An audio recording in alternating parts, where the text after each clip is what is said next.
वालेकुम। आज मैं आपको इमली मिर्च पकोड़े की रेसिपी दे रही हूँ। ये मैंने 2 कप बेसन लिया है और इसमें मैंने आधा चमचा नमक डाल दिया।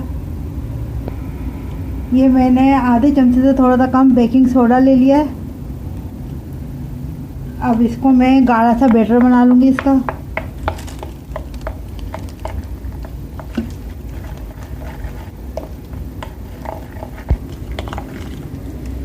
बस हमें इतना ही गाढ़ा रखना है इसको।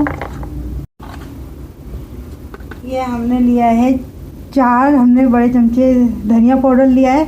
इसमें हम आधा चमचा हम इसमें नमक डाल देंगे और इसमें हम 4 से 5 चमचे इमली का पेस्ट डाल देंगे।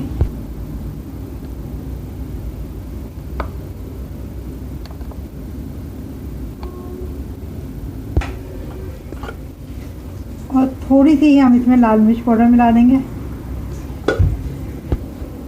इसको मिक्स कर लेंगे और अगर हमें ये थोड़ा गाढ़ा लगेगा तो इसमें हम थोड़ा सा इमली का पेस्ट और मिला देंगे। इसमें अब हम और मिला देंगे।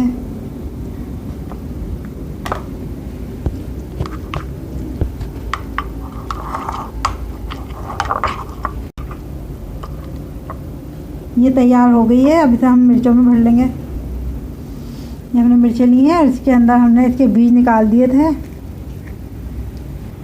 अब इसमें हम ये भर देंगे। इसमें हम ज़्यादा मसाला नहीं भरेंगे वरना ये बहुत खट्टी हो जाएंगी। बस इनको हल्का सा मसाला भरेंगे, बस इतना भरेंगे हम।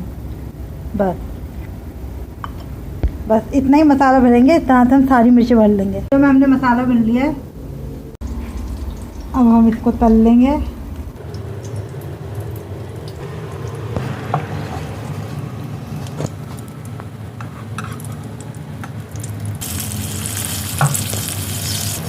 अब सारी हम इसी तरह डाल देंगे इसमें।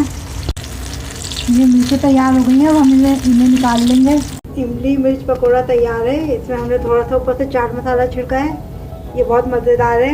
अगर आपको मेरी रेसिपी अच्छी लगी है तो इसे लाइक कीजिएगा और जिसने मेरा चैनल अभी तक सब्सक्राइब नहीं किया है तो सब्सक्राइब कीजिएगा। शुक्रिया।